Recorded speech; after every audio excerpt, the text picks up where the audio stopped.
Assalamu alaikum class 7.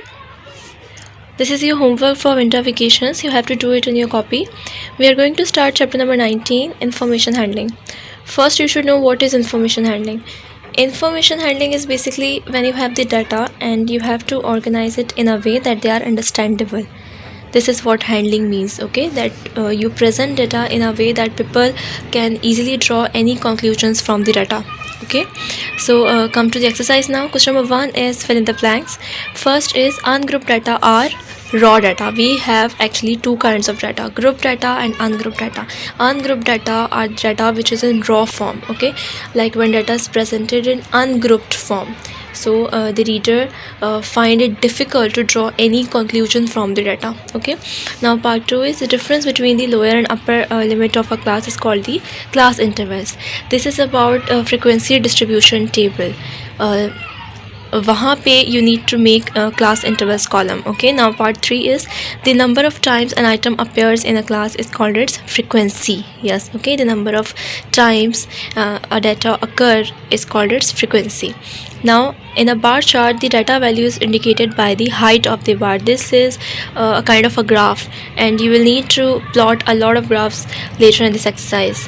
Now part 5 is a pie chart can be divided into 360 degrees. Okay, now question number 2 is state why the following are true or false.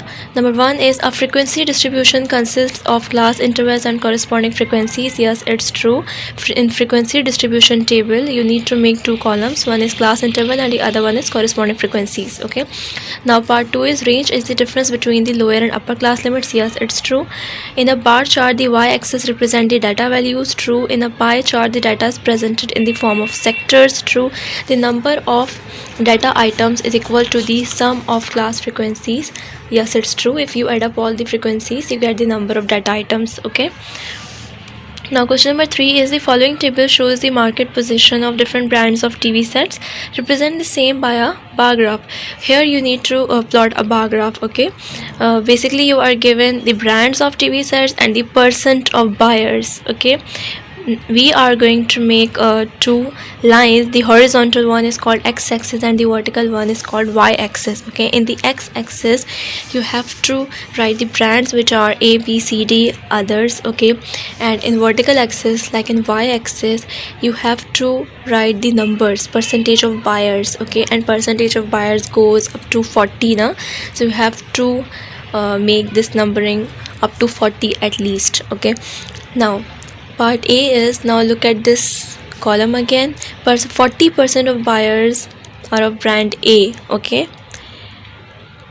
now the height of this bar goes from 0 to 40. Okay, now 25% of buyer are of brand B. Okay, so the bar extends from 0 to 25.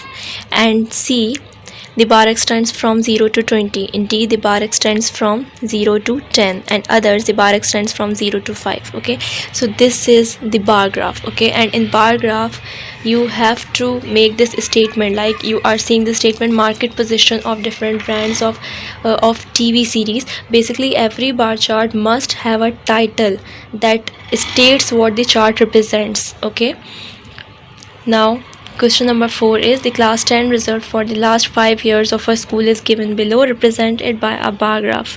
Okay, so you are given the years and also the result in percentage. Okay, we are again going to do the same. We need to make two lines. The horizontal one is x-axis, the vertical one is y-axis, and the point where they meet is called origin. Okay, so we are kind of draw these bars. We are going to draw these bars. 1986, in the year 1986 the bar extends from 0 to 70. In the year 1987 the bar extends from 0 to 75. In the year 1988 the bar extends from 0 to 80. In the year 1989 the bar extends from 0 to 85. In the year 1990 the bar extends from 0 to 90. Okay, and the title is result of class 10 for the last 5 years. Okay, I told you now that title is a must for bar graphs. Now question number 5 is the following table displays the cement production in some countries during the year 1980. Represent the data by a bar graph. Okay, again you need to plot a bar graph. You are given the country names and also you are given the cement production of these countries. Okay, so you again made this horizontal and vertical axis. Write the names of on the horizontal and vertical axis. Okay, and start drawing the bars. Okay, the Japan, in the country Japan, the bar extends from 0 to 850. In the country America, the bar extends from 0 to 800. In Germany, the bar extends from 0 to 500. In India, the cement production goes from 0 to 600. In Spain, the cement production goes from 0 to 400. Okay, and the title of this bar graph is cement production in some countries during the year 1980. Also, if so, color these bars neatly. Okay, thank you.